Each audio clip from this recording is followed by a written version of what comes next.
MDUS university Ajmer के MA final political science के group C के पेपर सेकंड पर के मेरे प्रिय विद्यार्थियों, मैं doctor Manoj Awasthi, associate professor SPC government college Ajmer, आज आपको भारत में राजनीतिक दलों के उदय या rise of political parties in India के विषय में बात करूंगा आपसे।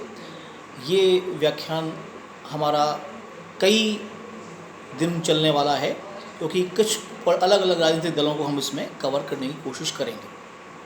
अब इस बात को आप अच्छी तरह जानते होंगे,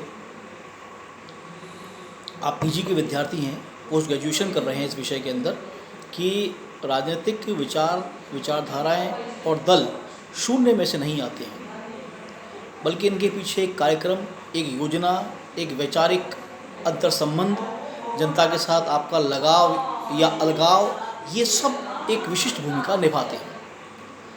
तो आज हम भारतीय राष्ट्रीय कांग्रेस की बात करेंगे। इतिहास जिनके पास BA में रहा होगा, उन्होंने पढ़ा होगा, और यदि नहीं भी है तब भी आप पढ़िए। राजनीति विज्ञान के विद्यार्थी को अन्य विषयों की जानकारी भी होनी ही चाहिए। अब इतिहास के प्रश्न को उठाएं तो आप सब इस बात से परिचित होंगे, GK वगैरह में आपने पढ़ा होगा। 1885 में एलन ऑक्टेवियन ह्यूम या AO ह्यूम ने भारतीय राष्ट्रीय कांग्रेस की स्थापना की थी। कारण के दिए जाते हैं, वजह बनती है। कुछ लोग ये कहते हैं कि आखिर ऐसा क्या हुआ कि एक ब्रिटिशर को एक भारतीय पॉलिटिकल पार्टी को एस्टेब्लिश करना पड़ा। अलग अलग लोगों के अलग अलग विचार हैं, हम उन पर नहीं जाएंगे। हम इस बात से अपनी बात शुरू करेंगे आज की कि 1885 में कांग्रेस की स्थापना होती है। AO ह्यूम ने इसकी स्थापना की थी और WC बैनर्जी, व्योमेश चंद्र बैनर्जी की अध्यक्षता में बम्बई में भारतीय राष्ट्रीय कांग्रेस का पहला अधिवेशन हुआ। ध्यान रखिएगा, कांग्रेस उस वक्त एक राजनीतिक संगठन के रूप में नहीं बनाई गई है, बल्कि उस समय कांग्रेस का जो स्वभाव है या नेचर है, जो प्रकृति है, वो एक सामाजिक संगठन की ज़्यादा है। Congress works as a social institution. उस समय कांग्रेस की स्थापना का जो उद्देश्य था वो यही था कि भारत में इतना बड़ा विराट देश, बड़ी आबादी, बड़ी बड़ी श्रेणियाँ, व्यापार की, पशुपालन की, कृषि की, अन्य क्षेत्रों की, उनकी अलग अलग समस्याएं, अलग अलग भौगोलिक परिस्थितियाँ, अलग अलग चुनौतियाँ। तो इन सब के बीच में कोई ऐसा समूह बनाना कि जो इन सब समस्याओं को ब्रिटिश गवर्नमेंट के पास पहुंचा सके और सरकार उन पर कोई कार्रवाई कर सके। आप जानते हैं, संसदीय लोकतंत्र का एक बड़ा ये प्रत्यक्ष उदाहरण है कि जब सारे विचार अलग अलग सामने आते हैं तो उनको इकट्ठा किया जाता है और फिर उन पर कोई कॉमन डिसीजन लिया जाता है। लेकिन अलग अलग जगह आवाज़ें उठ रही हैं, लेकिन वो सरकार तक पहुंच नहीं पा रही हैं। कहीं कल्चरल परेशानियां हैं, सांस्कृतिक दिक्कतें हैं, कहीं भाषा की परेशानी है, कहीं अपनी बात ठीक से वो रख नहीं पा रहे हैं, कहीं उनकी शैली गलत है।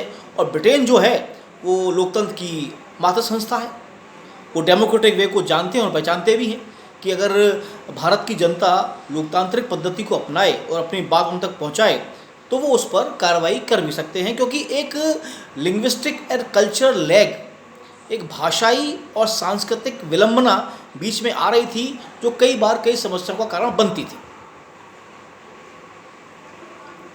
अब 1885 में कांग्रेस बनी है, बम्बई में इसका जो पहला अधिवेशन हुआ है उसमें बहुत कम लोगों ने हिस्सा लिया है, और वो समाज के प्रबुद्ध जन हैं, अर्थशास्त्री हैं, समाज विज्ञानी हैं, वकील हैं।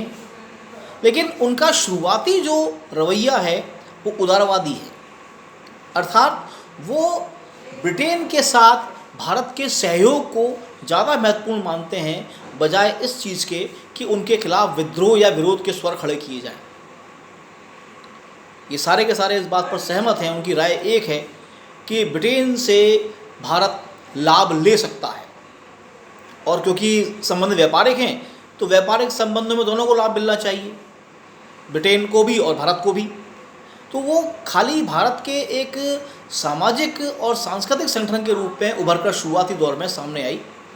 लेकिन इसके बाद 1905 में जब बंगाल का विभाजन होता है, उसके बाद से भारतीय राष्ट्रीय कांग्रेस के तेवर कुछ बदलते हैं। ये जो 1885 से कांग्रेस में नई राजनीतिक भर्तियां हुई हैं, नए लोग जुड़े हैं, जिसमें तिलक भी शामिल हैं, आपने पढ़ा है उनको बीए पार्ट फर्स्ट में, और नाम भी आपने कहीं और संदर्भों में इनका सुना ही होगा। ये जो गर्मपंथी लोग थे, जो इस बात पर विश्वास करते थे कि केवल भिक्षावृत्ति से या केवल मान मनोबल से सरकारें झुकती नहीं हैं, बल्कि इसके लिए कुछ और सख्त कार्रवाइयाँ करनी होती हैं। तो हो ये रहा है कि 1905 तक आते आते कांग्रेस एक मंच, एक प्लेटफॉर्म बन गया है, जो कि कांग्रेस का अर्थ भी होता है। आप नेट पर सर्च कीजिएगा, आपको मिल जाएगा। कांग्रेस का अर्थ होता है प्लेटफॉर्म या मंच।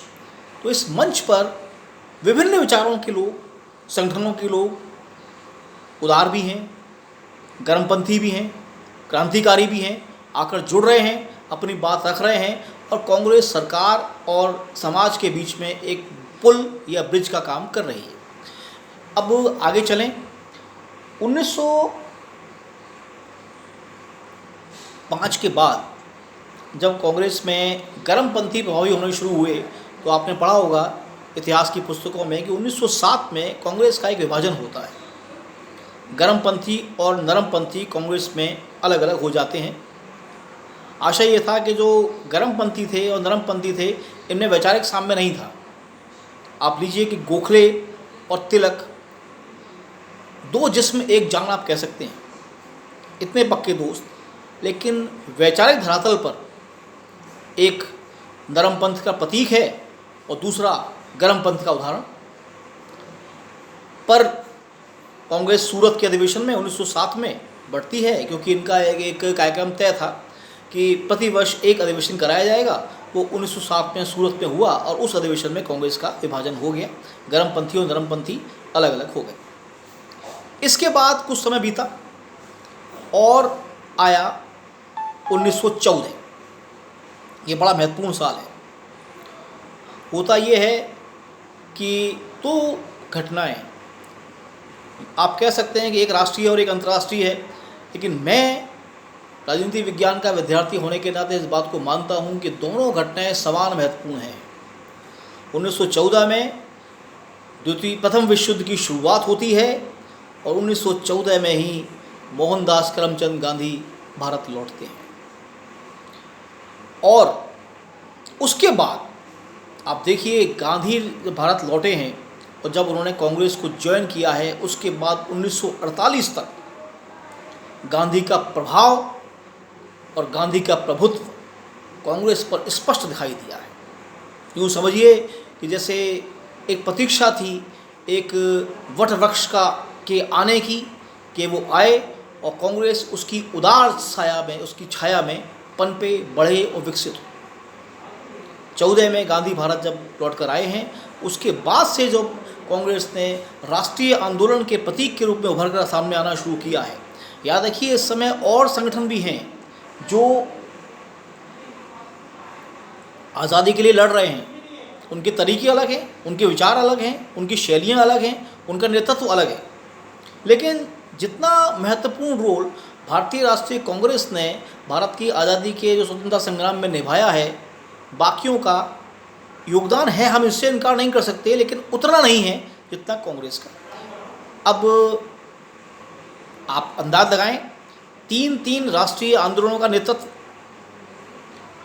असहयोग आंदोलन, सविनय अवज्ञा आंदोलन, भारत छोड़ो आंदोलन, उसके बाद देश की आज़ादी, और उसके बाद कांग्रेस के कार्यक्रम और योजनाएं। अब इनकी बात हम आगे के अध्यायों में करेंगे।